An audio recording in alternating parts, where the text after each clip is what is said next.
વિશાળ અરબી સમુદ્ર અને એ અરબી સમુદ્રમાંથી તરતો આવ્યો છે કોઈ વિદેશી લોખંડનો મજબૂત ટાંકો। હવે એ ટાંકાની સામે તમે જોઈ શકો છો જૂનવાણી સપનેશ્વર મહાદેવનું મંદિર છે। દૂરથી આ મૂર્તિ દેખાતી હતી તો દરવાજાને આપણે ખોલીને અંદર જઈએ। મેં એક નાનકડો વિડીયો બનાવ્યો હતો, પબ્લિકને એવી ફરમાઈશ હતી કે તમે આ મંદિરનો ફૂલ ઇન્ફોર્મેશન વિડીયો બનાવો। તો આજે હું તમને આ મંદિરનો ફૂલ ઇન્ફોર્મેશન વિડીયો બનાવીને બતાવીશ કે મંદિર કેવો છે, મંદિરની શું હાલત છે અને મંદિરની અંદર શું શું જોવા મળે છે।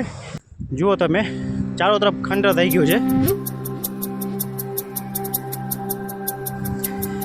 હવે અહીંયા જો એક નળિયાવાળું મકાન બનાવેલું હતું, ધરાશાય થઈ ગયું છે અને એ નળિયા સામે દિવાલ ઉપર પડ્યા છે, તમે જોઈ શકો છો। તમને ઝૂમ કરીને બતાવું એટલે વિડીયોમાં કન્ટિન્યુ બન્યા રહેજો।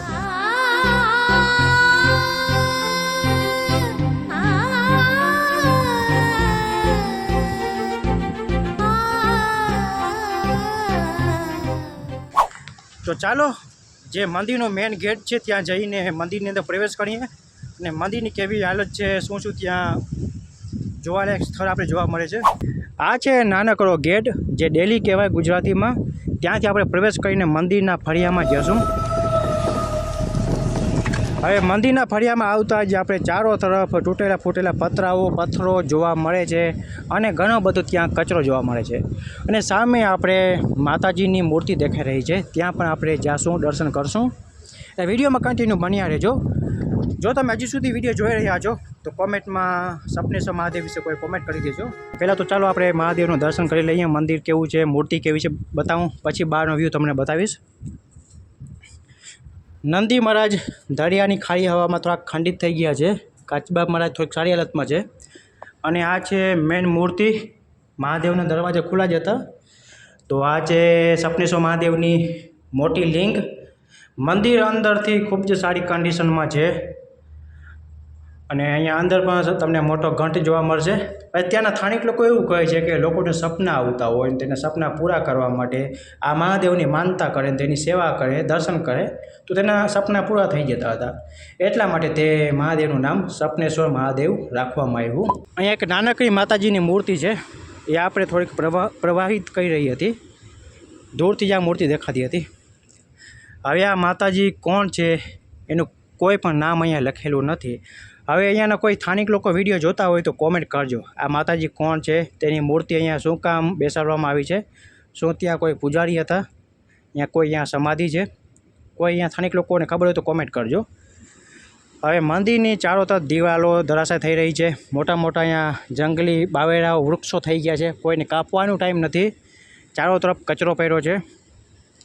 અને જુઓ મહાદેવની જે મંદિરની ધજા છે તે પણ ફાટી ગઈ છે, લોકોને ચેન્જ કરવાનો ટાઈમ નથી। હવનકુંડી બનાવેલી છે, લોકો ત્યાં હવન પણ કરતા હશે અને અહીંયા સાધુ રહેતા હતા, સાધુ તો અત્યારે છે નહીં, દરવાજો બંધ કરેલો છે અને સાધુનો કદાચ મકાન હોઈ શકે છે। ભાઈ મકાનને આપણે અંદર જઈએ તો ખરો, પણ એ ખંડર હાલતમાં છે, ક્યારે પણ ધરાશાય થઈ શકે છે। તો ચાલો આપણે અંદર જવાની કોશિશ કરીએ। તો દરવાજાને આપણે ખોલીને અંદર જઈએ। અંદર કોઈ સાધુ રહેતા હતા ને ત્યાં તમે જોઈ શકો છો ચારો તરફ તૂટેલા ફૂટેલા અને કચરો જ જોવા મળે છે। બિચારા સાધુ એવું કરે કેમ કે અહીંયા કોઈ સાચવ નથી। અહીંયા સાધુનો રસોઈનો ચૂલો બનાવેલો છે, બર્તન તેના પડ્યા છે અને દેવી દેવતાઓની અહીંયા મૂર્તિ પણ જે ફોટા પણ આપણે જોવા મળે છે, ગણેશ ભગવાનનો ફોટો પડ્યો છે। ફરીથી આપણે દરવાજાને બંધ કરી દઈએ। બંધ કરવાની સિસ્ટમ ખાલી ભાઈ અહીંયા રસો જ છે, રસાને ખેંચી લેવાનું, દરવાજો બંધ। બહારનો વ્યૂ તો ભાઈ બહુ જ કહેવાય કે થોડોક નિરાશજનક છે।